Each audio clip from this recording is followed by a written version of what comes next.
Are you ready to begin? Yes, my goal is going to be to try and spoil this for people that know the book really Good, well. good. I'm going to try and give a surprise take where people are like, I "What?" love it. I love that idea. Thank you. Hello and welcome to Maidens of the Spear, where we talk about the Wheel of Time and we have a really good time. And today, I am talking about the Wheel of Time and having a really good time with my really good friend Vic. Hello, Vic. Hello. And Vic, you have not read the Wheel of Time. I have not. I have been saying for weeks I'm going to start it, and I haven't. And I'm so glad you haven't, because I am desperate to get the opinion of someone who hasn't read the books while watching this show. Well, I feel spoiler like, alert for myself, I'd be a bad Aes Sedai because I'd be straight up lying constantly. So, well, that's interesting, and we can talk about that. Um, yeah, so I know that and I think a lot of other book readers found ourselves all throughout the show feeling like there were a few times Mary Lou and I last night were criticizing the show for being really obvious. Like, okay, we get it. You don't have to be so obvious. And then catching ourselves and being like, is this obvious to someone who doesn't, already know what's happening? Oh, interesting. So I'm very curious to hear what you thought of the show. And you've seen episodes 1 and 2. So that's what we'll talk about today. I'm at like a minute and a half into episode 3, and then I hopped on here. So I am really overall. I don't know if this is going to be a controversial opinion. I'm really liking the show. That's great. Okay. Yeah, I wasn't sure if people were going to hate that. No, not on this channel. There are definitely segments of the Facebook fan base populated mostly by 45 plus men who Sure. are very frustrated about the diversity of the casting and things like that really don't matter, and we don't care about them. So we hate them. Get out of here. If you're watching, this is a non-spoiler review from someone who has not read the books. And Vic, I will be here to guide you through the episodes and get your thoughts and ask questions. And if you have any questions, you're free to ask me. I might not answer them. Great. I do have a lot of questions. I'm sure. So that first scene you mentioned, yes, we have that red Aes Sedai. Her name is Leandrin. So you say. So I say. What did you think of that scene? So this is, I guess, the very first scene is we see Moiraine getting dressed. Right. And that's your introduction. How did that feel to you? Good. Moiraine is the red Aja? Moiraine is the blue Aja. Rosamund Pike's. Rosamund Pike's. I loved that. Yeah, great. And do you feel like, because she tells you her little story, she's like... Oh, okay, here's my big thought on that. Is she straight up in the beginning is like, the dragon could be a boy or a girl. And I was like, okay, I feel like we're setting up right now that it's going to be, what is her name? Not Iguana. Not Iguana. Nynaeve? No. Egwene. Okay. I think we're setting up right. Sorry. I thought you meant not Egwene. No. Okay, so we've got Rosamund Pike and Iguana. I'm just going to keep track of what our characters' names are for you. I think Egwene is being set up to be the dragon, and I hope so, because I'm going to be so peeved if Rand. I'm going to be pretty peeved if Rand ends up being the dragon. That's an interest. So what makes you say that? Because I just feel like it's set up like he's maybe going to be the dragon, because she's got her cool, maybe I'm going to go be an Aes Sedai or whatever. Because when Rosamund Pike is like, you're not talking to the wind is talking to you. Or no, it's you're not listening to the wind is listening to you. And I was like, okay, so that feels like they're setting up that you're going to be in that section. And so I'm now worried that the way that she and Rand are going to stay together is because he's going to be the dragon.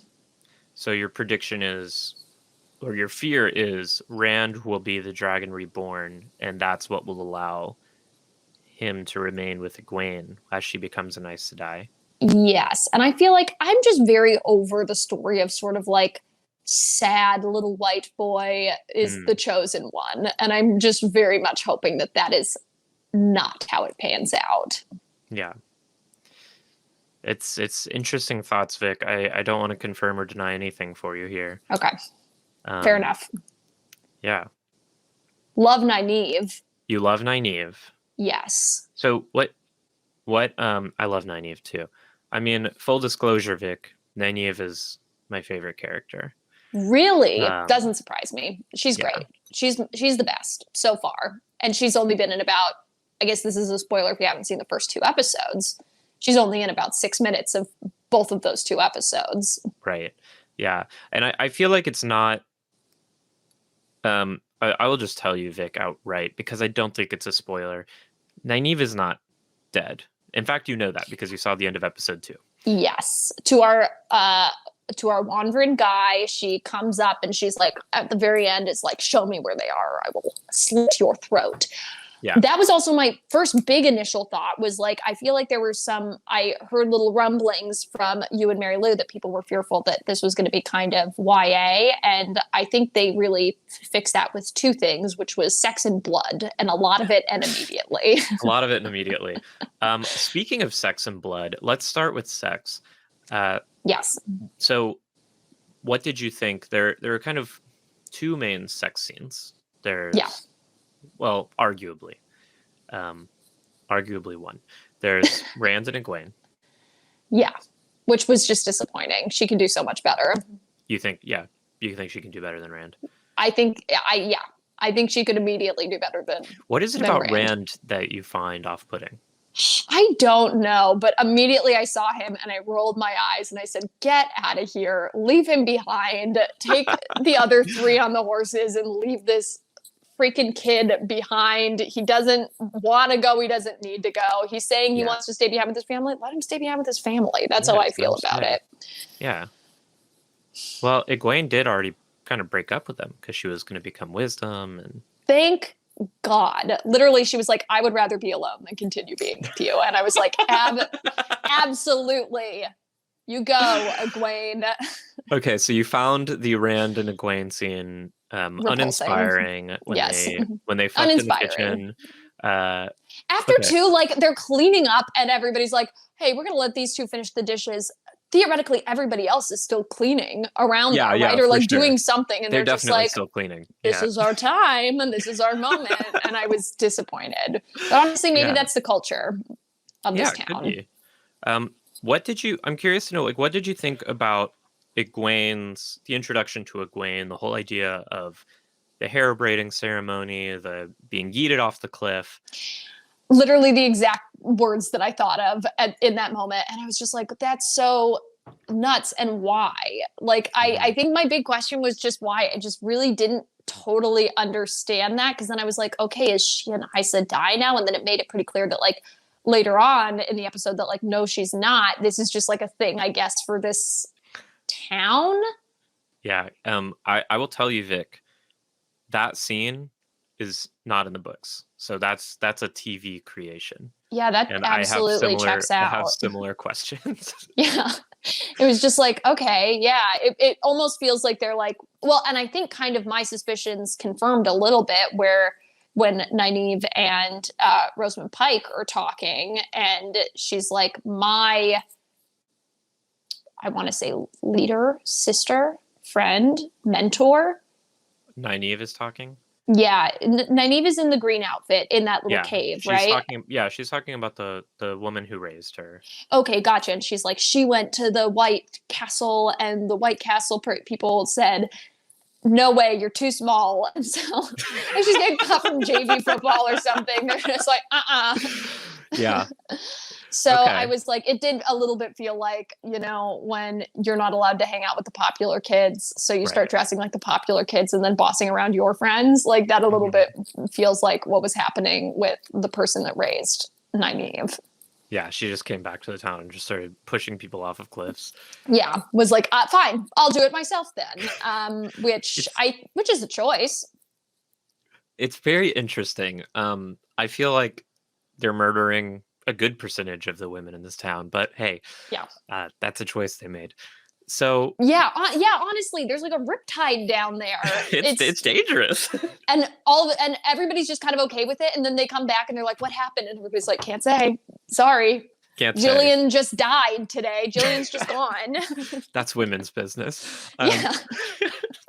Okay, so they get back, and now we're in the Wine Spring Inn. Yeah. And we meet. I guess first we meet Rand and his father Tam, and you're like, oh my god, gag me with a spoon. Get out of here.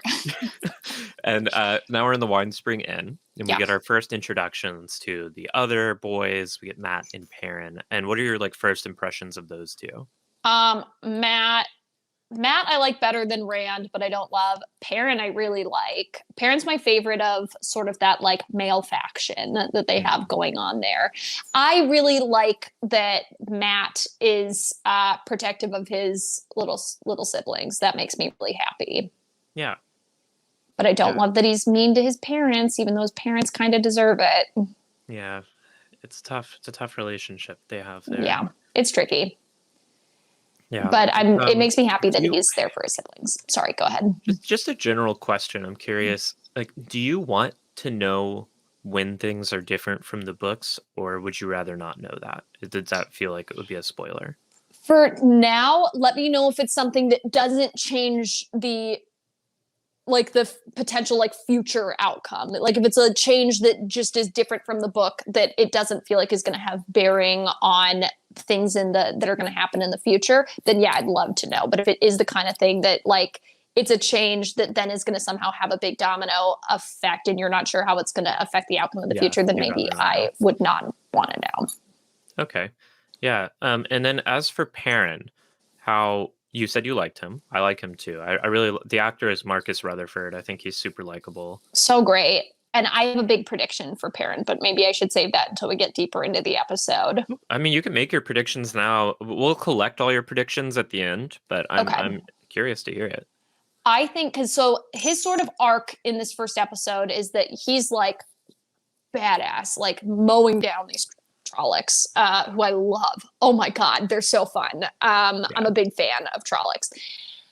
Mowing down these Trollocs, he stabs and kills his girlfriend. It's really unfortunate. Yeah, to our knowledge. Maybe she's not dead, but it seems like she's pretty dead at this point. My prediction is that he's going to break bad somehow. I think you don't like do something like that and then like turn out totally fine. And it feels like, you know, with this idea of like sometimes there's a greater good for something. I wonder if he's going to be able to like totally cope with that of like there's casualties, but sometimes there's like a bigger purpose for things. And I think he's maybe going to break bad somehow. One of them has got to be one of those white coat guys, right? One of them's got to turn into, what are they called? The White Cloaks? Boys of the Light? The Children of the Light. Children of the Light. I really think that one of this group is somehow going to get sucked into that group, at least for a time. Yeah, could be. We'll talk about the Children of the Light when we get to episode 2. Can't wait. Okay, so we're in the inn. We meet Perrin. We meet Matt. Egwene comes in. Everyone applauds. And then we get the big dramatic entrance of Moiraine and Lan. Yes. Yeah, people seem upset. You mean the people in the inn or people online? People in the... Oh, are people online upset about that? People are always upset. I was just curious. I understand. I meant the people in the inn seem a little bit like, okay, what are you doing here? And so I'm wondering what has... I mean, like, it seems like everybody is a little bit... Which I guess it kind of makes sense. If you've got this, like, seemingly somewhat unlimited power, and then also, too, you have this, like, weird band of women... Not weird, but you have this, like, rogue band of women in your town that are like, we push people off cliffs, and that's, like, our little ceremony. I could absolutely see people actually getting face-to-face with an Aes Sedai and being like, oh, no, like, what are we doing? You know what I mean? So I don't know. They seemed a little trepidatious, which is honestly ungrateful because she really avatared them to safety. And, you know, it really was, you know, I think pretty fun. And so avatared, you mean her channeling she does in the Trolloc fight? Yes. Okay, we'll get right there. I think maybe it was an Easter egg for the live action Avatar: The Last Airbender. I do want to ask you about the hot tub scene. Oh yeah. What was How'd you up feel with about it? that? So weird. Yeah, what did it It so, was like, so weird. what are your thoughts? Like, what do you feel Like, about are what is they the in relation? are they in love? Are they is it that sort of like weird like family dynamic where it's like we all walk around naked the whole time, which I mean no judgment I guess if that's your family, but Yeah. I what's can going answer that on? question for you if you want. Yes. You want me to? Yes. Okay. I got to know. And I don't think it's a spoiler because they've been very vocal about it in all the press. Uh, Rosamund Pike and Daniel Henney have spent a lot of time on the press circuit talking about, oh, we love the relationship between an Aes Sedai and her warder, and that it's so intimate and deep while purely platonic. So they were clearly going for that. Yeah, it's one of those What? families where they all just walk around naked. Um, Mary I Lou and mean, I found that scene crackling with sexual tension. yes, they're in love. Get over it. Literally, yeah, this is like a Jim and Pam thing. They're Jim and Pam. They're Jim and Pam. Uh, That's what people are saying all over the internet. They're like Jim and Pam in the hot tub. Did you see it? yeah, they are meant to be completely platonic, but I No. just think Daniel Henney and Rosamund Pike are just both too fucking sexy for that to work. Yes. Yeah. And in Um, what world are you like getting naked with somebody in a hot tub and being like, we're just friends? We're just friends. I mean, maybe, I guess, I guess, again, people do that and that's fine. To yeah, me, that is just like look, so, it's hard not to put yourself in that situation and be like, what's going on? yeah, and I'll give you a bit of the cultural background that might help with that. You don't get this from what the show has told you, but it's not a spoiler. It's just a cultural thing. So where Lan is from, um, has a lot of Japanese cultural elements to it, and one of those Mm. is like the onsen, like the communal bath. So to Okay. his So maybe that's people, it's not really not as sexual to bathe with someone. gotcha. Yeah. Okay, I think that absolutely makes sense. But I also think that there's a way that they could have done it where it wouldn't have seemed as sexual, like not Oh, having this like milky like the the filming, the flowers acting. in the Yeah. water. Yeah, they're like smoldering against each other. I Oh I god. totally agree. I think that there is a way that they could have done that. Like honestly, you put a towel over one of their shoulders, you know what I mean? Yeah. And you have somebody with like I don't know, like a water that they're drinking. I don't know, something facing each other, knees to knees, deeply looking in each other's Just eyes as they bedroom like, eyes back and forth. yeah, I totally agree. I It think could be that warmer. I hear what you're saying, and I think there is a way they could have done that that wouldn't have had Yeah. that crackling chemistry. I'm in complete agreement with you. It's just like that was the intent. I agree. It's weirdly done. Okay, so bath time happens, and then we see Egwene breaks up with Rand, and Good. and then we see our first look at that guy on the white horse the black horse, the white faced guy. Freaking love him. You like him? I love him so much. I think he's so cool, and I think he's going to turn out to not be such a bad guy after all. Think so? Yeah. Might be like a Strider to Aragorn kind of I like think mislead. it's like anything. Like the Aes Sedai have their own, they spent time in this episode talking about how the Aes Sedai have their own agenda outside of just like, interpersonal politics and like, and regional politics and things like that. And hey, I bet the Dark One does too. The Dark One? The Dark guy. Yeah, the dark. Oh, well, so the Dark One is like the big bad. Right. This guy is he is a kind of being called a Murdral. Right. And the fan base has dubbed him Dan the Murdral. Oh, I love that. We don't currently know what his name is. So Dan the Murdral. Dan the Murdral. Love that. I just think more than anything, he's got his own thing going on. And just because maybe like they're trying to hunt the one that's going to be like the chosen one, right? The dragon. So my question is just like, how do we know that the dragon is going to be like good? Literally the only thing that we have is that like the last dragon was helpful to the Aes Sedai cause. That's what we know, right? At this point. Yeah. I mean, what Moraine says is the last dragon broke the world. Yeah, honestly, like of course there's people that are like, yeah, let's keep this guy out, like, or or gal or person. I just genuinely think everyone has good cause to be like, yeah, maybe this is not such a good idea. And so I actually think maybe at this point I'm on Dan's side with it. Yeah. Let's not bring another dragon about. Okay, so you're on Dan's side.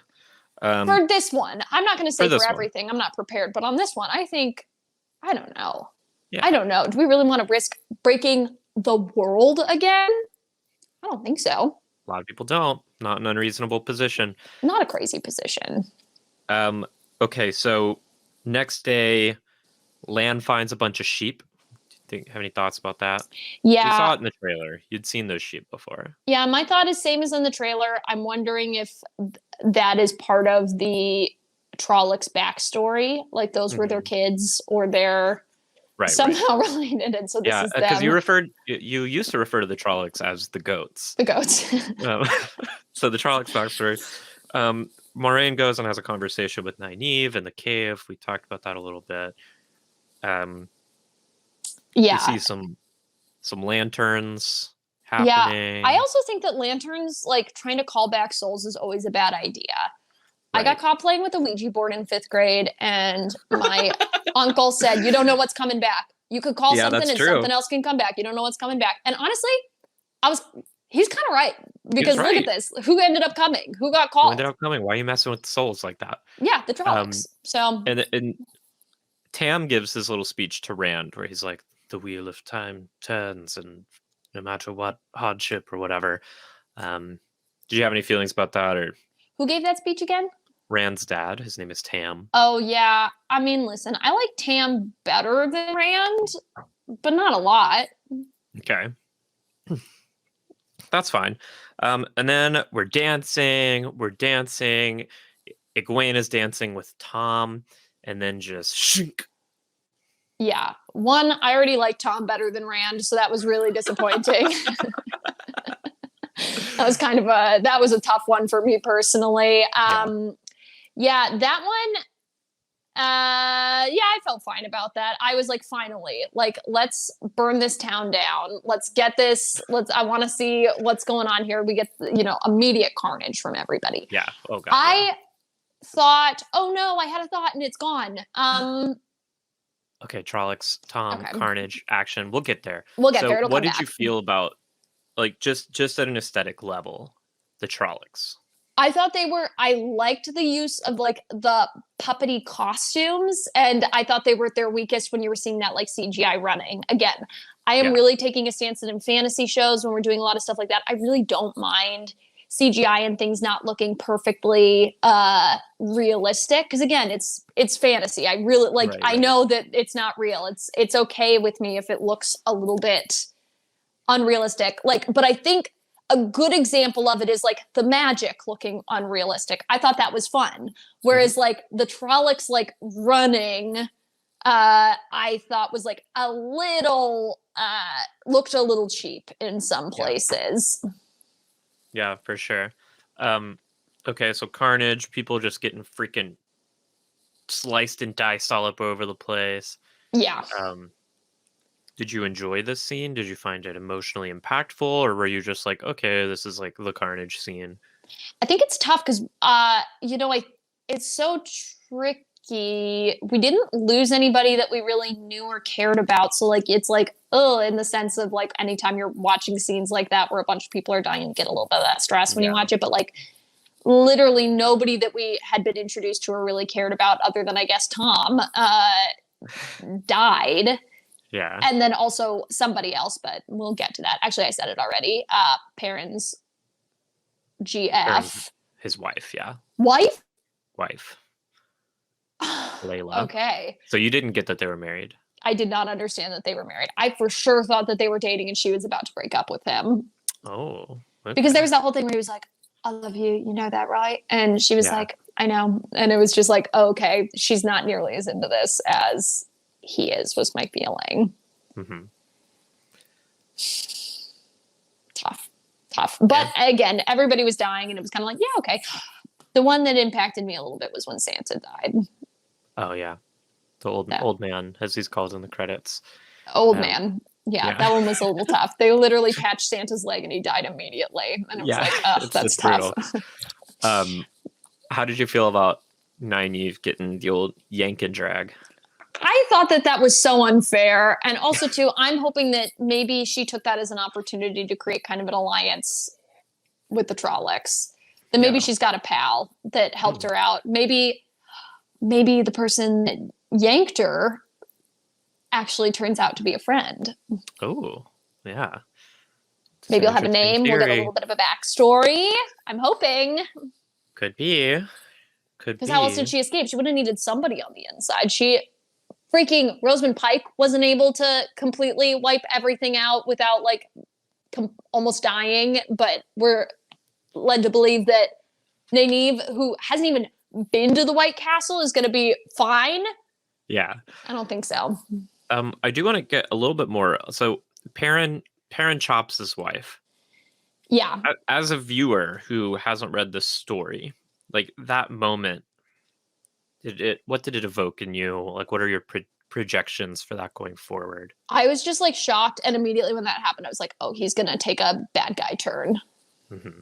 Interesting. Maybe if not even a bad guy turn, maybe sort of like I play by my own rules. I've got my own sense of justice. But I also think it's like that dark seed where even though it's an accident, like I don't know. I just think that unless you're healing from it, unless you're dealing with it, it's just going to continue to grow. And I genuinely do think that because he's like on the run and he's like not really in these first two episodes talking about it a ton with anybody except when he gets that knife and he's like having a meltdown and Matt's like, what's up, dude? And he's just like, nothing. So I'm kind of hoping that he's going to have a like Breaking Bad moment a little bit. You know what I mean? I think that would be very cool for him. Yeah. Don't think Perrin's the dragon, but I do like Perrin. Okay. I'm going to go as strong as to say I can guarantee you Perrin's not the dragon. Interesting take. So Matt goes and rescues his sisters. Yeah. And then we see Moiraine and Lan just fucking wreck the shit out of some Trollocs.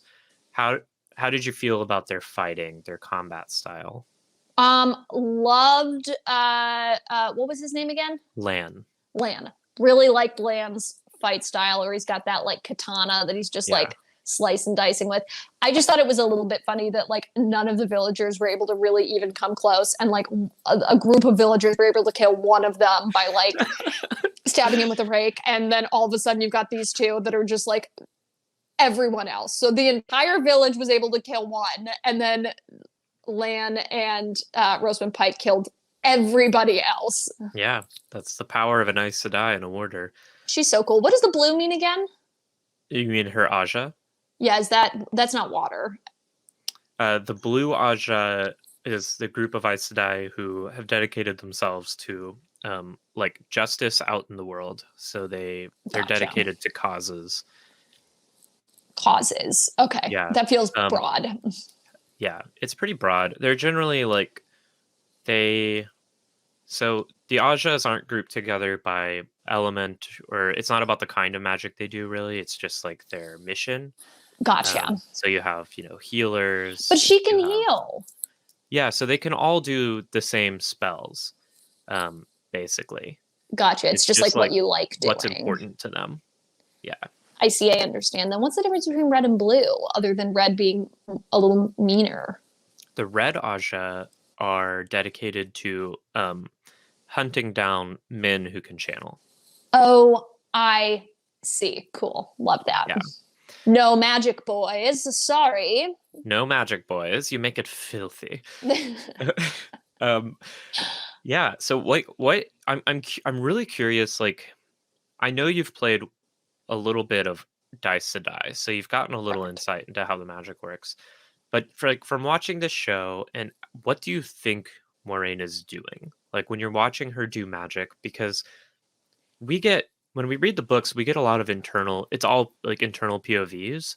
So we know what the experience is like of doing magic, but from watching it on the outside, what do you think is happening? So this was one of my big thoughts that I thought was always cool, and something that I always like is like a motif or a device or whatever you want to call it. But I always really like that idea of like power having to come from somewhere, or the consequences of like great power in instances like Mhm. that. And so to me, what it seemed like was happening was that she was pulling energy and power from the earth around her. So it was like, because it was like coming from the mountains and things like that. And it was like weakening all of this stuff. So like, she was like pulling power from Mm, like the bricks and things like yeah. that. But then like it was crumbling, or she like was able to like suck in and do the lightning and whatever, but then the tree burned down. And so like you look at most of the destruction that happened from the town, and like most of it came from Rosamund Pike.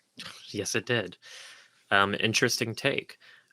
Okay, I like that, and we'll see. I'm curious to watch that as the show goes forward and introduces you more to what's happening. I'm curious to see how that evolves. Oh, I can't Okay, so wait. they kill all the Trollocs. Rosamund Pike destroys the building. Yeah. Rand gets there. Rosamund Pike heals Tam, his Ugh. father. Which, come Um, on, you have so little magic. That's what you're spending it on? I know. Really? Tam? Yeah, I just don't saving know. Tam. Um, I don't know. Not what I would be spending my magic on, I don't think. we all have different priorities. And then she tells the four of them, they're like, Rand is like, yeah, you show up and then these things come here. And then she's like, they're here for the same reason I am. And she's like, the four of us, we have to skedaddle. And Why then, now is my big question. Is like, why in this moment right now is it like the dragon? Okay, so that maybe is a reason why I would think maybe it's Egwene, is because maybe it's like this moment where she's like come into her magic and has just had hmm, this ceremony, and so all of a sudden it's like sending off like spidey signals to the rest of the mhm, world, being like, dragon's ready, come get your dragon. it's interesting. Um, yeah, so I'm curious to know, Vic, how long do you think Moraine has been looking for the Dragon Reborn? 2 days. 2 days. So she gives her little speech. She's like, 20 years ago the dragon was born. Now the dragons come of age and we have to find them. And that's when she starts her quest. I Okay, well, now that you put it like that, I'm gonna say maybe 20 years ago. She Well, started I, maybe I will taking a peek. tell you because it is 20 years ago. Moraine's Gotcha. been looking for 20 years, but I was asking because I don't think the show makes that clear at all. And No, I I don't also like, very well could have missed it. well, I mean, that means they didn't make it clear. Like, I'm okay telling you because I don't think it's a spoiler. Like, I I think also the show just, I also was a little bit confused by that, because later in the second episode they talk about how the like the White Castle sent out eight eight sisters, mhm, eight Aja, sisters, yeah. eight Aes Sedai, eight sisters No, Aes sent Sedai out. are sisters. That's Right, like, and I do know that because she made a whole big point to be like, I didn't lie. She is my sister. All Aes Sedai are my sister. So, but I think I got a little bit confused about that because during that time where they sent out, she was like, the White Castle sent out eight sisters. So I was that 20 years ago. White Castle sent out eight sisters. I don't think so. Okay, and so is she part of that eight that got sent out? I don't know. I don't know either. Yeah, So that's that like makes two of us. a show innovation there. And then they leave, and there's been a lot of discussion of the pacing just at the end of episode 1. And how did you feel? Did it feel natural that she was like, we have to leave, and then they're outie? Yeah, yeah, that didn't feel crazy to me because, if we're talking about like the actual structure of the episode, like for episode 1 being sort of our introduction to the. I'm happy that they released all 3 episodes at one, having not seen the 3rd episode. At the very least, I'm happy we got all 2, because these first 2 episodes felt like the pilot, Yeah. because we got so much information that we didn't have in the first episode. And I'm happy that they took their time, because I think, again, why use the medium of a television show versus a series of movies? You know what I Hmm. mean? And I think that is to like really get a lot of this detail. Do we know how many episodes we're getting? 10? 8 this season, Dang. So we're but like with almost at the halfway point. 8 seasons plotted out. Gotcha. Okay, so they're planning on getting through the first book in this season, Yeah. theoretically. Hmm. Okay. So at yeah, least. so Yeah. maybe that's not crazy then, but it is, I yeah, just very interesting because Yeah. they really do take their time, which I appreciate as a reader. Like they're setting up the world that they're trying to set up. Well, I don't know how it compares to the books at this point, but I do feel like they're doing their due diligence to make sure that, like, for the most part, the audience is understanding the world that they are trying to set up moving forward. And, but it did feel like the first two episodes, I would have felt a lot more lost if I had only watched the first episode and not the second episode as well. And speaking of the second episode, we're about to move on to that. But just before we do, finish up episode 1, just final thoughts. I'd love to hear a grade of episode 1, and maybe some like predictions of episode 1 going forward, because this is gonna be cut into 2 different episodes for YouTube. So Gotcha. Feels honestly, my big overall thought as I was watching this, feels very Lord of the Ringsy to me. okay. In a Yeah. good way. Like the things that I like about Lord of the Rings feel like familiar in this. And I don't know if that is like good or true to the book, but I really liked it for this purpose. Any overall thoughts? Again, can't stress this enough. Love Egwene, love Nynaeve, hate Rand. And if he's the dragon, I'm going to chuck my laptop into the ocean. You're going to chuck your laptop into the ocean. Yeah. I think that what's his name again? Screamer? Beautiful Nightmare? Dan the Murderer. Dan the Murderer, I think maybe has something going on, and I think Lord Perrin's going to break bad. Okay. I keep calling him Lord Perrin because of your song. Is that right? Does he become a lord later? That's just a nickname for the song. I see. Okay. So yeah. Perrin, I think, is going to break bad somehow. Yeah. All right. Wonderful predictions. And a final grade, just on a letter scale? It was interesting. Is it like my all-time favorite show? I don't know yet. So I'm going to go ahead and I'm going to give it a B. Yeah, that's what we gave it as well. I think we gave it a B-. But is it intriguing? Do you want to like see where it goes? I immediately went into the next episode. I was like, oh yeah, this is interesting. It's, I think in terms of fantasy, getting something quality that has like a proven timeline. Like I know that people like the books and people have continued on with the book. So it's got stuff plotted out, which is very exciting. Because I think, Game of Thrones, that was a big thing for me and a lot of people where all of a sudden we got into those last 2 seasons and it was like, this is Wild Wild West. We don't know what's going to happen. Yeah. Well, that's great to know. So Vic, thank you so much. This has been Maidens of the Spear, where we talk about the Wheel of Time. We have a really good time.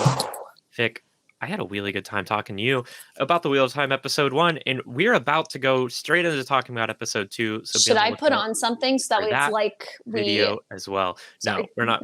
We're authentic here, Vic. We're not going to lie to our audience. This is happening in one take. I'm just cutting it in half so you don't have to watch an hour-and-a-half long video. But thank you so much for joining us. You can find me on Twitter at Spear Maidens or on YouTube at Maidens of the Spear. Vic, where can people find you? At VICMMIC everywhere.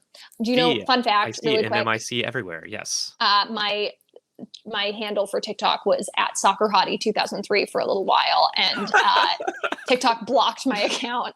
Oh no, why? I don't know. They did not like it. Well, no more SoccerHottie2003. So sorry. Well, there you go. You can follow Vic at VICMMIC everywhere. Thank you so much for joining us. We hope you join us for our episode 2 review. Bye! Here we go!